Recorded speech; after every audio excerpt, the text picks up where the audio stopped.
A very warm welcome to you as you join us on today's episode of Tax Matters. My name is Chamaka Ohaochi. We are sure that last episode you had an educative and enlightened time on stamp duties as further espoused by the Executive Chairman FRS himself, and that in so doing you had fun. That fun will continue today on Tax Matters. But before then, some news from Revenue House Abuja. The Executive Chairman FRS, Mr. Mohammed Nami, has disclosed that tax revenue accounted for nearly 70% of what was shared at the last meeting of the Federal Accounts and Allocation Committee, FAC. Mr. Nami disclosed this when he received a delegation of State Commissioners of Finance at Revenue House. While lauding the collaboration between the service and the State Commissioners of Finance, Mr. Nami emphasized the need to diversify the economy in order to create more sources of taxable income. He charged the states to focus on other forms of taxes like the stamp duty, which had been ignored before now, stating that rental obligation was incomplete without the payment of stamp duties on rent and lease agreements. Still at Revenue House and still on the courtesy visit by the State Commissioners of Finance, the FRS has decried the systemic abuse of the Pioneer Incentive Scheme put in place by the federal government, which has led to tax revenue leakages for the three tiers of government.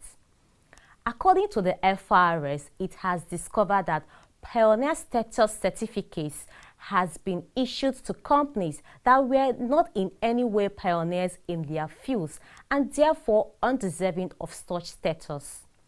The service has therefore decided to audit such companies with a view to pressing for the cancellation of the Pioneer certificates issued to them in gross violation of the law. Welcome back. Now to the concluding part of our interview with Mr. Nami on stamp duties. In the first installment, Mr. Nami traced the history of stamp duties in Nigeria to its very beginning. He also spoke about the imperatives of diversifying Nigerians' revenue base away from oil, as well as efforts being made to recover collected but unremitted stamp duties by designated agents, ministries, departments, and agencies of government, as well as money deposit banks. Mr. Nami also stated that, consequent upon the renewed emphasis on stamp duties, the tax type has started generating unprecedented levels of revenue. And lastly, on that episode, the Executive Chairman weighed in on the much talked about stamp duty on rent and lease agreements. For emphasis, that is our takeoff point today. This kind of nonsense has to end today. Why would the bank be removing somebody's money every time like that? Mr. John.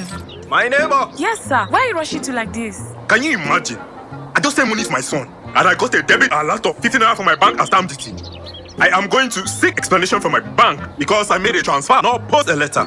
Mr. John, let me explain what stamp duty is. Stamp duty is not all about postage stamp matters. The 15 naira is a stamp duty levy charged by banks on customers who make transfers of 10,000 naira and above from one bank account to another bank account. And why should I pay stamp duty for my hard-earned money? Mr. John, paying stamp duty levy is a civic duty for every patriotic citizen. The taxes we all pay are collected and used by the government to pay salaries and provide basic amenities for citizens. It's even easier to make stamp duty payments now. All you need to do as a taxpayer is to log on to the following: www.stampduty.gov.ng or www.firs.gov.ng and click on e-stamping. By the way, Mr. John, it pays to pay your tax, you know. Oh, thank you very much. Sir. Thank you, my daughter. You're welcome, My sir. regards to your family. All right, sir. This broadcast is powered by FIRS, Federal Inland Revenue Service. Joining us on today's episode is the number one taxman in Nigeria. Mr. Mohammed Nami is the Executive Chairman, Federal Inland Revenue Service, Chairman, Joint Tax Board of Nigeria, and Chairman, African Tax Administration Forum, ATAF. Executive Chairman, welcome to Tax Matters. Thank you for having me. Stamp duty on rent agreement, on lease agreement. Some have suggested that this can result in rent increase. Do you agree with them? It is not possible. Just like I was showing you a document now, there is never a time in the history of this country that the payment of stamp duty has resulted in additional cost of rent. This is simply because if you are paying rent to Amaka as your landlady, the law did not insist that you should go and pay the money through for Amaka. What you are required to do by law is to go walk to the bank nearest to you to make the payment before you go back to Amaka to sign the contract and the tenancy agreement. Her own responsibility is to ensure that before she append her signature on that agreement, you are able to produce evidence of the stamp duty pay. If there is not that evidence, the burden of collection, the body of remittance shift immediately to her. So what she's going to do in that case is to ensure that she collects the money, which is the exact stamp duty payable from you, in addition to the rent you are supposed to pay to her, and now assist us to remit it on your behalf. But in a situation where you have done that, where is that right that Amaka has again to tell you that the rent has to go up because you have now had to pay stamp duty, which you already know you are paid based on the rate? Extra money, sir. The extra money you are paying is very good for you. Ask me why. The reason why the extra money you are paying is good for you is that if there is a dispute between you and Amaka, you know some landlady or landlord can be very funny. You get what I'm saying? You may have paid this money to him or her cash, and she or the landlord will decide to disown the fact that you have paid this money to him or her.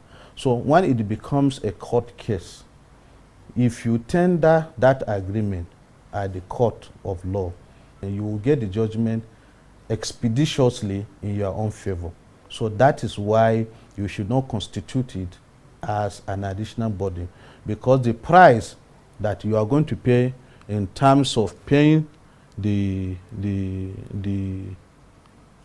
rent twice is far more than the stipend of 0.78% that you pay as stamp duty.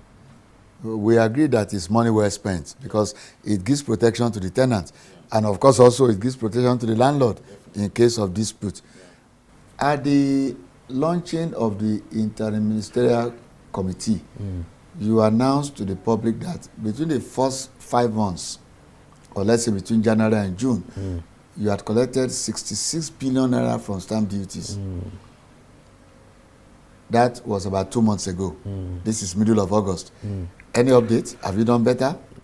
We have, and I've equally said it before now, that as it is today, even the week that just passed, between 2 billion to 3 billion had been collected. Even if you are going to do it at an average of 2 billion per week, invariably 8 billion must have been collected in the month of July, and so far additional 6 billion must have been collected in the month of August.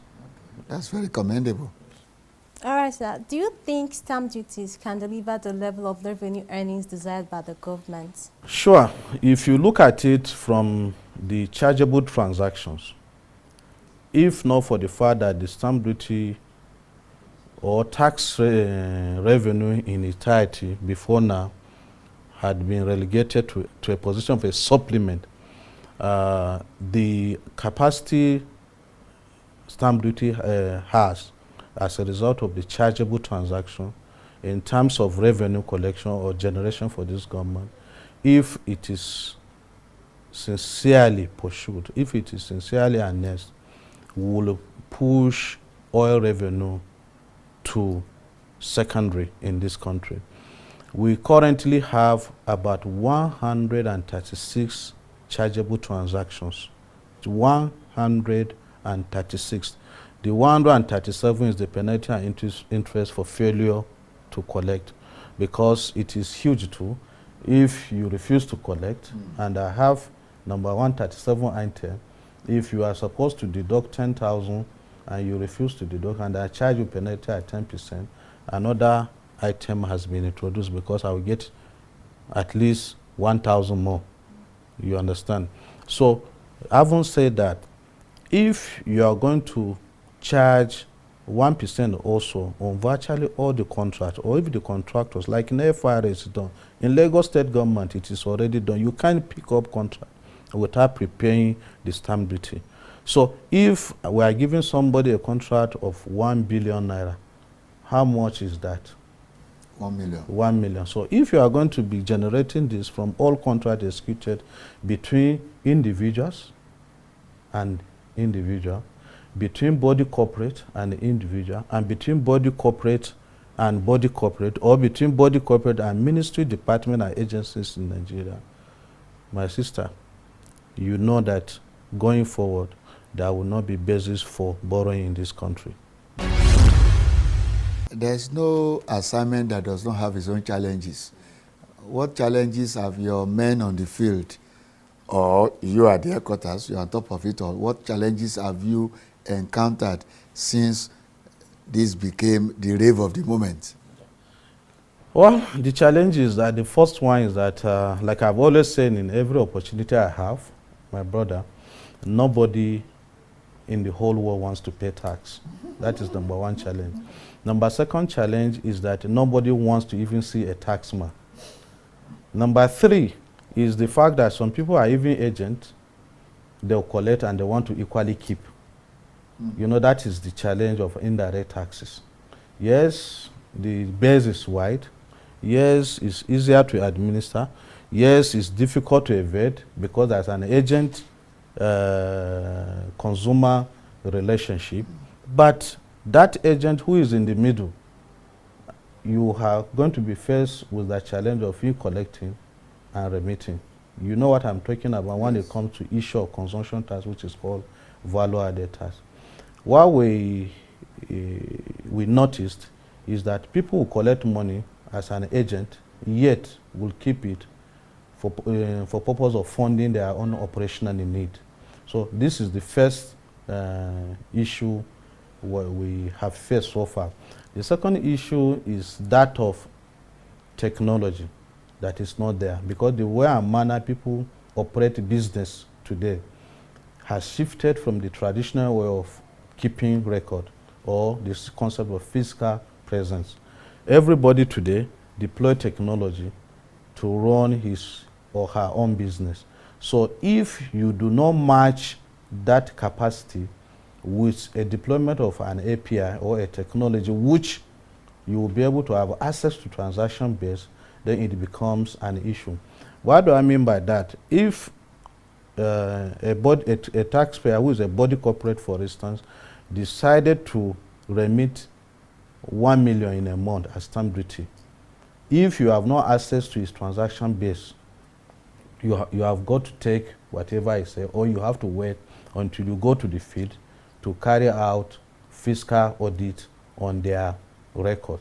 So for you to be able to understand what they are doing, you have to be there real-time online to be able to assess. So these are some of the key issues, including the fact, the first bill is also that I keep saying that Nigerians feel paying taxes shouldn't be the way to go. So what kind of cooperation do you require from sister government organizations on one hand and the banks? Because you kept referring to this problem, quote and unquote, of an agent deducting and not remitting. Yeah. Sister governmental organizations and the banks, the money deposit banks, what kind of cooperation do you require from them? The cooperation we require, I have to confess for the first time that we're already getting it from them, particularly the ministry, department, and agencies. This cooperation has to do with they providing us required information, with remittance as they fall due, and we're actually getting that from them. We'll be getting huge support from the central bank, for instance, and the NIPS to say, okay, the only way to go is you deploying technology. Because without deploying technology, for instance, for the banking transaction, it is a huge challenge.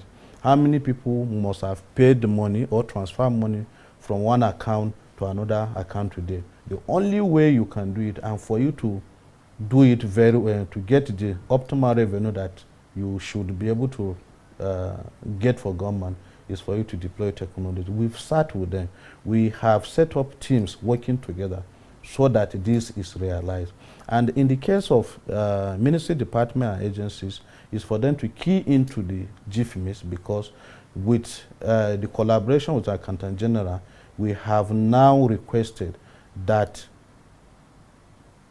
stamp duty should be integrated into the GFMIS, so that the way withholding tax and VAT are being remitted to the federation account on behalf of the ministry, department, and agencies, the Accountant General becomes the only opportunity we have to get that of the ministry, department, and agencies also remit, and the stamp duty for ministry, department, and agencies also remitted as at when due. And at the joint task board level, what we are trying to do through the joint task board is to have a software that we are going to deploy, where the Niger state government is able to get the transaction from a citizen from a state who has gone to contract to execute contract in Lagos state government, in Lagos state, for instance, so that as this transaction is taking place in Lagos, even when the Niger state government is not in Lagos state, they have an API through which they will have a window to which they will now be able to check and be able to access and be able to collect an account for stamp duty due from its citizens or a body corporate based in Minna that has gone to Lagos to execute contract. So it is through this collaboration, it is through this understanding, it is through this support that we require and we have been getting from the ministry, department, agencies, and the CBN in particular, that we think there will not be issue going forward. Sir, in view of the public debate following the emphasis now being placed on stamp duties, do you see any reason to review the law? Yeah, thank you, Amaka, for that question. There is actually a need for us to review the Act on the Stamp Duty Act of 2004. This is because, one, the business models continue to change on a daily basis. The issue of fiscal presence are no longer there. You come to here, I will be conducting business right in my room. If you come, you think I'm only chatting with somebody I know.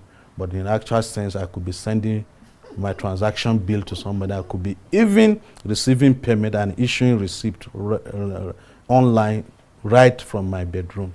The same thing will happen is the fact that I could even quality be making payment for rent without necessarily be physically present in the before my landlord.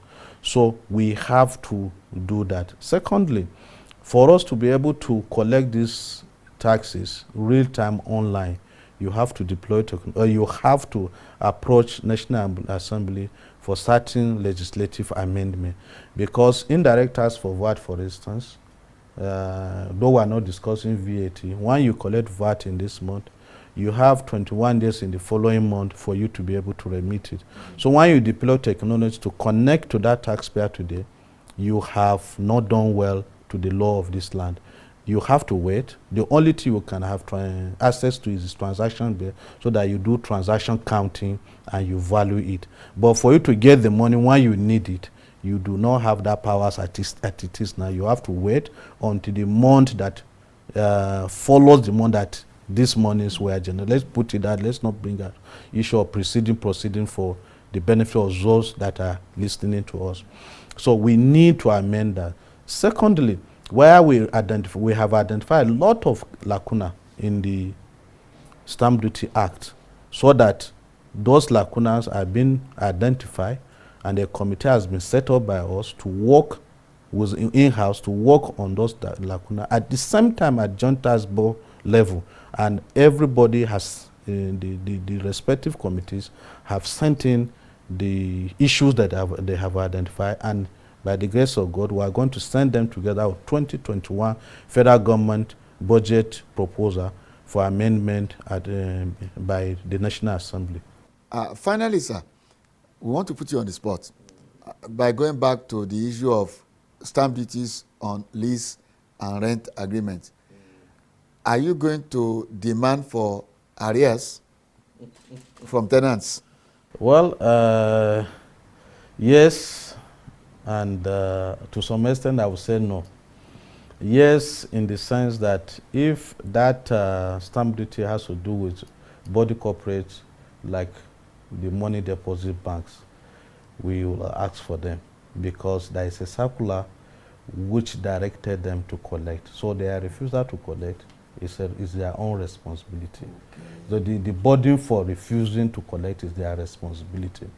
Then when it comes to the stamp duty on tenancy due between Amaka and myself, because I am involved, Amaka is involved now, I may not be in, we have no plan to ask for arrears because we want to give Amaka, being the landlord, the benefit of that she didn't know that she ought to collect. Though ignorance is not an excuse in law, but the purchasing power is already down for individuals. Many people have lost their jobs. The people that are still working, some of them are not even get paid as at when due. The landlords are being owed arrears of rent. So if you go back to them and say, please give me if the stamp duty that you ought to have deducted and remitted, or which you ought to have ensured is paid about 3-4 years ago, we are not going to be doing them any favor at all. So it is a difficult economic situation. There is a downturn. The economy realities are harsh, so we want to identify with those landlords to say, and the tenant to say, enough of what has happened in the past, but going forward, ensure that the deductions are made and remittances are equally done as and when due. We must say that is very, very magnanimous of you, Mr. Chairman, because like you rightly said, ignorance of the law is not an excuse. But you showed us before we came on set an agreement that was executed, a tenancy agreement executed in 1992, that the lawyer went and did stamp duty. 1992. So it's not as if all this talk about stamp duty in general and stamp duty on rent and lease is new. 1992. In addition to we thank you for that, sir. In addition to this that I showed you, yes, sir. Maybe after this interview I should make a copy of my own tenancy agreement, yes, with my landlord available to you, because I was paying for a rent for the 4 years because I wasn't based here before. I used to be in I've been in resident in Kaduna for over 26 years before I was appointed as chairman of FIRS. When I came on board, I paid 624,000 when I was executing my document, because I have to lead by example, and it's at 0.78%. So you can now know that we are not just talking about the stamp duty implementation. We're actually leading by example. And like I equally told you, on all the contracts since I came on board, you will not pick up ₦1 contract at FIRS, just like as it's done in Lagos State government, without prepaying the 1% stamp duty due on that contract. Thank you, Mr. Chairman, for this beautiful time that you've spent with us. I'm so happy having you in my office. Thank you very much. You heard it from the horse's mouth. The FIRS has a human face and soul for individuals. The service will not be demanding arrears of stamp duties due on rent and lease agreements. That's a listening service, if you ask me, and that is where we draw the curtains on today's episode of Tax Matters. We do hope that we have been able to broaden your knowledge on this trending topic. Do well to keep a date with us next week. Don't forget to watch, like, and follow us on our social media handles. Thank you for watching.